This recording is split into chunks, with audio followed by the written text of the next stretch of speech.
Hello, Potato. Welcome back to the Simpsons Treehouse of Horror Spooky Halloween Countdown. 31 days of little Simpsons plastic things.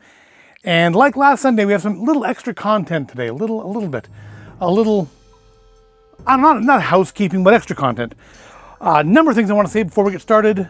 Let me start saying them instead of just saying I'm going to say them, which I'm going to stop doing now.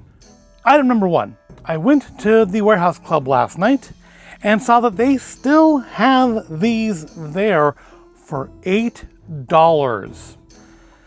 So I could have just waited, bought one, and done it for next year, which might have actually been more interesting because people would have forgotten about it probably, unless they release the exact same one next year, in which case, not so much. But yeah, they had still a half a pallet of them for $8 a pop. So if you have been enjoying this and you want to have the little bits of plastic landfill without necessarily going through one area, I guess, but you could count down through December if you want. It's got 31 days. You could do that there too. You could save it for next year. Put it away for the kiddies. But yeah, it's $8 right now, at least at my local Warehouse Club. I have no idea if yours has it or what they would be costing. But I was a little surprised to see it there with the Halloween candy. We did finally buy our Halloween candy, by the way. I think we can make it last almost a week without eating it. But that's housekeeping number one. Housekeeping number two, I finally figured out, I haven't figured out all of them, but I figured out who this Mr. Burns is from. This is from Treehouse of Horror, number, was it 18 or 19? I have it up here. 18. Number 18, it's from the last segment, Heck House. Now, I don't know if these still happen. They were a bigger thing, I think, in the early 2000s, late 90s, like before this episode originally aired, where some churches, for whatever reason, I'm not going to speculate or go into my opinions on churches versus Halloween, but some churches do things called hell houses, which are basically, it's a haunt, but religiously themed. And in this episode, Flanders puts on a heck house, because, hell's kind of strong language for him. And at the end, when nobody is particularly terrified by his horrific visions, he full on turns into the devil, and we go to hell, and we see hellified versions of numerous Springfield residents. And on screen for literally 1 second, blink and you miss it, there's this Mr. Burns.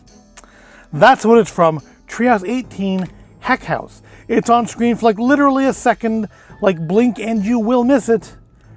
But that's one out of a dozen mysteries solved. Housekeeping number 3. So last week, we looked at the Burger King Boo Bucket because I got one. And now, we're going to look at the I don't know if the original, but to my experience, the original. We got some of the new McDonald's Boo Buckets. We got 3 of them. I think it's 5 or 6 this year. We got 3 of them. I'm not going to go completionist on this. I mean, if I get more of them, we'll put them in the videos, but I'm not planning on it. But yeah, we got they don't seem to have names this year.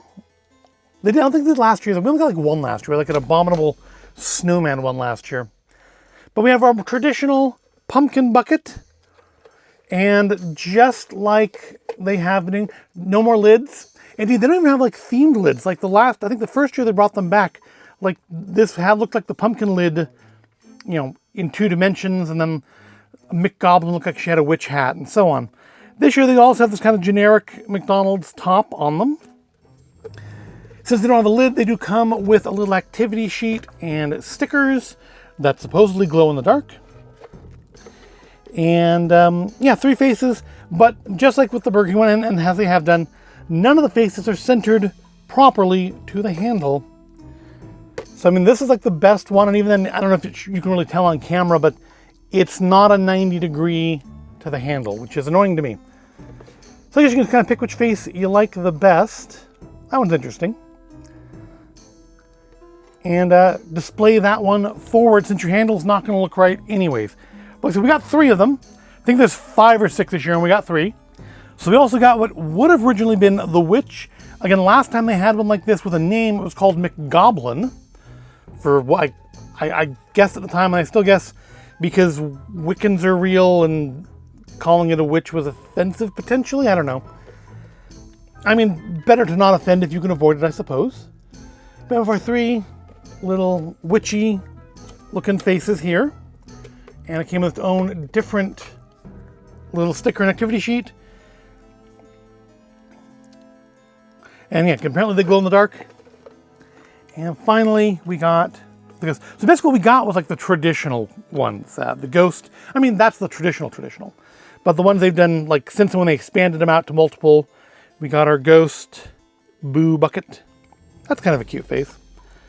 And then, so yeah, I think we'll do that one forward for that one. And there's also like a red one, it's kind of like a zombie, and I think a black cat. Maybe it's just 5. Maybe there's just 5 of them. But these are the 3 that we got. And yeah, they're cute. And just like with just like since the resurrection, there's no way to stack them short of just taking the handles off. They do pop off fairly easily. He says, as it refuses to pop off, there we go. So, you know, you can stack them together up pretty easy, but you do have a whole bundle of handles at the end.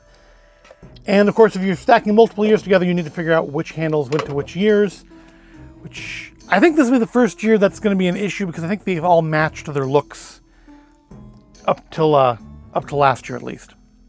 So that's our extra content. Now on to the main content, what you are presumably here for.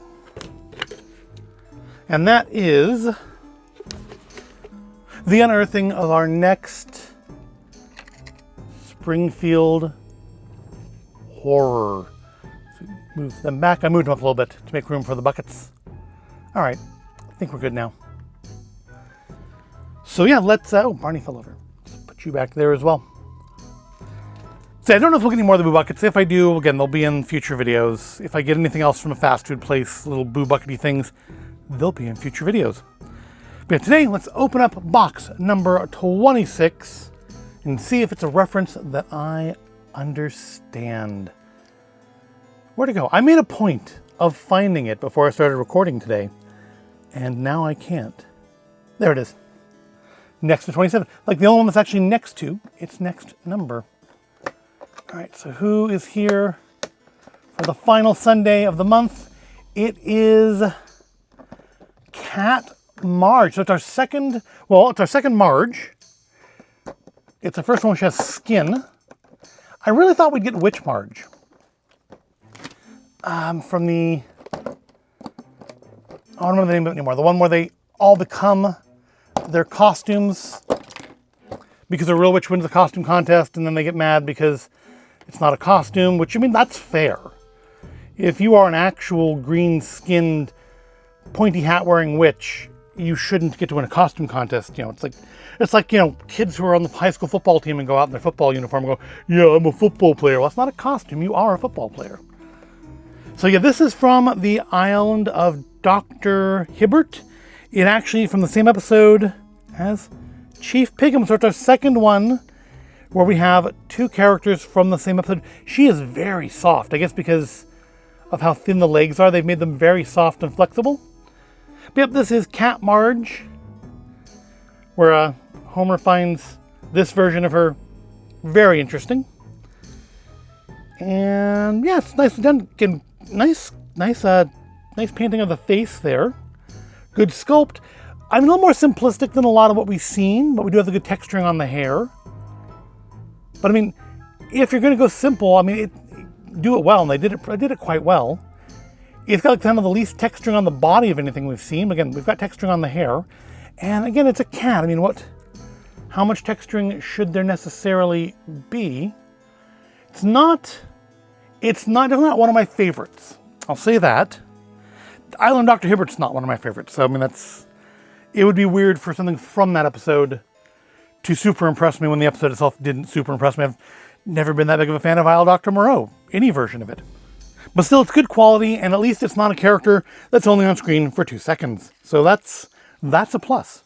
And now for a minus, or maybe a plus, depending on your view of this series. That's the end of the video.